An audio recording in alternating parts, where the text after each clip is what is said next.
عبد العزيز حسن محمد لفتقران وحانا هي مشرح وتاغن هدو إلهي يراهو حلك قدوميها قولها شعبك وحانا هي مشرح وتاغن حلك قدوميها قولها شعبك هدو إلهي يراهو عدكيس من إسيسان وحاجي الشيء مدن يالي مروين هنا مشرح نقضو قدوميها قولها شعبك مشرح نقضو وحا يقول لي حلبانا كمده صاحبتي وحلبانا هاد انت جوga kamida ayaa igu dhaliyay inaan go'aankaas musharaxnimada aan qaato wuxuu ka dhashay tala ka timid in ka badan xillibaanada aan saaxiibaha nahay ee halkan fadhiyo waxaan ka mahad celinayaa dareenka ay ii muujiyeen waxaan ilaahay ka rajaynayaa in ilaahay xigmad dulqaad oo ku koobay wanaag iyo aad iga filaysaan mudanayaal waxaan ahay xildhibaan saaxiibkiina oo idin ka mid ah haddii aad xilka ii doorataan waxaan ahaanayaa saaxiibka idinkugu dhow oo ku shaqeeyo aragtidiinna afkaarihiinna si daahfuran oo xushmad leh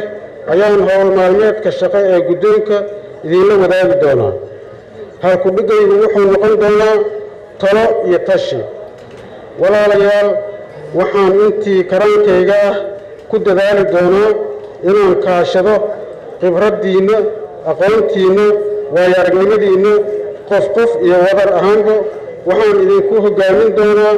idiinna guddoomin doonaa talada iyo go'aanka aad idinka ii dhiibataan waxaan mudanayaal ballan qaadayaa in haddii aad ii doorataan uu baarlamaankan ku guulaysto inuu salka u dhigo oo uu tusmeeyo tubta wax ku oolka ah ee xilliga kala guurka loo baahan yahay taasoo sifo sharciya ku dhisan oo aan afduub ahayn sidii aan taas u samayn lahayn waxaan hubaa inaan taariikhku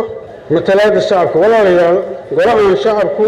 sida magaciisa ku muuqato waa matalaadda shacabka Soomaaliyeed qiyaastii halkii xildhibaan waxaa wakiil uu ka yahay 50,000 oo qof xildhibaanada mar haddii aan wakiil ka nahay dhowr iyo 10 milyan oo shacabka Soomaaliyeed ah oo aan garan karno xaaladda iyo daruufaha ay ku nool yihiin xaaladda iyo daruufaha adag ee ay ku jiraan oo abaar leh oo gaajo leh oo barakac leh oo nabadgelyo xumo leh oo daryeel xumo leh oo caafimaad darro leh waxaan qabaa tallaabo kasta oo aan qaadayno inay noqoto mid ka turjumayso maslaxadda iyo danahooda la xisaabtanka xukuumadda waxaan ahay mideeyo aan kala qaybin doonin xildhibaanada golaha shacabka iyo ilaalinta midnimada golaha guud ahaaneed waxaan ahay garaad shir guddoomiye keliya ee aan xilka ku gorgortamaynin wax gooni ahna ku goosan doonin aniga ii gaara waxaan ahay nin ku fiican la tashiga sidaa daraaddeed xildhibaanada haddii ay codkooda isiiyaan ma noqon doono nin u taliya ee waan la tashan doonaa mar walba waxaan ahay nin difaaci doono go'aanada xildhibaanada golaha shacabka ay gaaraan anigoo aanan ku dhibaynin mas'uuliyadda mar aad ii dhiibataan oo aad codsigayga igu aqbashaan anigoo ku rajo weyn in aad kalsoonidiinna isiin doontaan haddii alla idmo waxaan fursaddan maanta kaga faa'iidaysanayaa halkan ugana mahad celinayaa guddoomiyihii xilka iska casilay mudane maxamed sheekh cismaan jawaari oo meel wanaagsan soo gaarsiiyey muddadii uu xilka guddoomiyaha golaha shacabka uu hayay wabilaahi tawfiiq aad iyo aad u mahadsantihiin xildhibaanada sharafta leh mudanayaal iyo marwooyin mar labaad iyo mar saddexaad waxaan idinka codsanayaa inaad codkiina siisaan aad iyo aad u mahadsantihiin